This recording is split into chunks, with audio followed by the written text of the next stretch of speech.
We have Team 58 from Parish Episcopal in Dallas, Texas. We have a human-powered rover and a battery-powered rover. We're going to see which one's better in just a moment. Jake and Sophie, they raced yesterday. Now, very interesting. This is their second year. Same two. They were freshmen last year, sophomores this year. What was your time last year? Like 45 minutes. And what was your time yesterday? 11 minutes. That is the value of experience from year to year. Now, the neatest thing about your rover and the experience, what would you say, Sophie?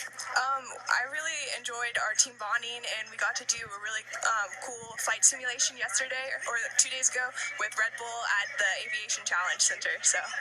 Great. So experiences all around, including building the rover and the teamwork associated with some of the other activities planned for the participants through the week. Now, I understand that this lovely lady is related to you. Would you mind introducing her? This is my grandmother, Dorothy Wilson. She's 90 years old, so we're going to race. 90 years old, and she's going to participate in the race. I think we have an honorary starter. Team 58 from Parish Episcopal in Dallas, Texas, ready to go, and we have an honorary starter. We're going to bring started out if we can stay live, and this is awesome. How excited are you for your grandson? Very. Very excited. Here we go. Okay, Marion, I'm going to say get ready, get set, go. I'm going to say get ready, get set. You say go. As soon as you say go, I'm going to press a button, all right? Okay. Rover 58, get ready, get set. Go.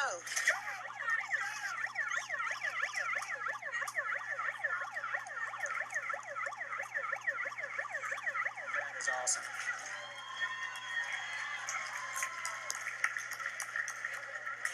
As we watch Parish Episcopal High School go through the first course, I'll tell you what, this is a team to be reckoned with. I've been following them along on social media all year long. They've been posting a lot of content. This is one of the teams that posted a picture of their wheel design, but they blurred out the image so no one could see what the design was going to be. And how wonderful that, once again, this is a family event. We got friends, family joining us from around the world. This young gentleman, the driver on the Parish Episcopal Rover, who has his grandmother here at the event today. As we watch other teams once again passing each other, coming and going here on the nearly 3/4-mile obstacle course. And Parish Episcopal so far so good, as I'm joined by other colleague who's been in and out today. All our fans and friends are probably excited to see her joining us. Christina, welcome back to the broadcast booth. Thank you. I'm so glad to be back. It's different to be up here. Normally I'm at the start-finish line, and that we're seeing this particular rover going around, and I think they're very excited. I've heard a lot of the teammates up here talking and laughing and cheering them on. Absolutely, and I had a chance to talk about these kids and about their designing, like what kind of difficulties did they have. And so they said they got the rover all put together and they began the test drive phase, and only to find out that when they built a 5-foot cube to test the size of a rover for the collapse form, that it was too large. So then it took several hours, but with some minor design adjustments, they were able to modify that rover in order for it to fit back in that cube. So here you go. Once again, modifications you have to make before you even get to the rover. You design it, you think you're good to go, and you find out that it's not going to fit in that 5x5x5 cube. And so they've obviously were able to make those adjustments, and they're back here at the course. On the backside, they're probably tackling the Martian-themed event, while we've got right now Escambia High School from Pensacola, Florida, a little stuck in the loose regolith, one of my favorite obstacles here, coming underneath the Pathfinder and just a few obstacles away from the finish line. They are. They pushed themselves out, and it looks like they're jumping back in and buckling up, and they're going to go right on back around. Let's see. Here they are. They're starting back up.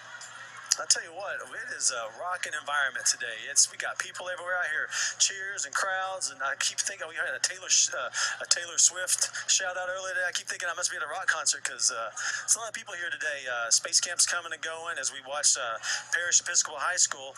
So far, so well, coming across the Martian-themed terrains, and once again talking to their team about some of the new skills. And that's, as we talked to Dr. Six, obviously designing a rover to come here and compete is one thing, but the skills skills these kids learn. And so they had a chance to go through and use some Autodesk Inventor Pro, which is a computer-aided design software, a CAD software. A lot of the team members on Parish Episcopal had a chance to use MakerBot 3D printers, which is actually something I got a chance to work with a MakerBot 3D printer once upon a time. And then this is so sophisticated, a ShopBot CNC router. And so this is a lot of high-tech content that I didn't have in high school, for sure. Oh, I know I did. And we were still using the slide rule. I doubt that. But this team right now, Parish Episcopal, they're coming around. They've actually gone through a lot of this obstacle course with ease. Yeah, they've done a good job, and they had a good run yesterday. They came in very enthused, excited, and they posted a lot of videos online of their rover testing. And as we continue to watch Parish Episcopal go through the Apollo 11 lunar landing exhibit, let's go back out to the start line and see who Markiva has for us next.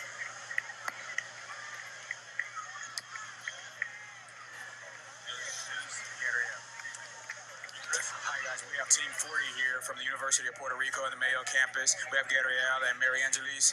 They did a race yesterday, ran into a few issues, but they were all fixed. Tell me about it. Yes, in the first obstacle, our suspension system, the support of the suspension system, it just broke up with one of the rocks. But today we kind of do a new support, and we think we're gonna do pretty good. So. Awesome. Now, if there were one thing you're going to remember when you leave, what do you think it will be? I think it's how hard this competition is gonna be. I think it's gonna be that. How hard the competition is. Now, do you think you'll come back? Yes, of course. You're gonna see me next year here. So. Right. So, Team 40 from the University of Puerto Rico, Mayo West Campus, Mary Angelis says the one thing she'll remember is how difficult the course is, but she'll be back. Back to you guys. Thank you. So we're here with one of their team members. Will you tell me your name? Yes, I'm Brandon Cologne. So Brandon, how long have you been with the team? This is actually my first year. I started first in August. First time, so he's a rookie. He's very excited about this. I think it's been one of the opportunities that you probably will look back on very fondly. Definitely it. No regrets. Has been one of the best experiences I've had so far in my college. All right, so tell us a little bit about when you decided that you wanted to join this. You know, I've always been very enthusiastic about space. And so about a year ago, they were sending out emails that they were looking for people to join the team. And I said, hey, this is perfect. I think I'd be a really good fit for this, and it could give me some hands-on experience I'm looking for. Good. And so your team, they've got a lot of high energy, high-spirited team. Oh, yeah. Yeah, these guys, they're hard workers, don't go to sleep until the job's done, and, I'm very proud of every single one of them. That's awesome. And so I was reading here before, it said that your team, back in 2013, won the Best Report Award. So that means your report was very well written, very well detailed. Is that something else that you're hoping that you can take that award home with you this year? Oh, yes, definitely. I was working with part of the report, actually, this year, and we put a lot of work and effort into it. I think the guys do a great job every single time, and I think we can take it home again. Yeah, writing skills is one of those skills that sometimes is overlooked. Lots of times we just think about the leadership skills that you learn and the engineering skills that you learn, but writing is a very important part of going the distance with this particular race and this challenge. I agree 100%. Yeah, absolutely. And so we talk about some of the different skills. Once again, it's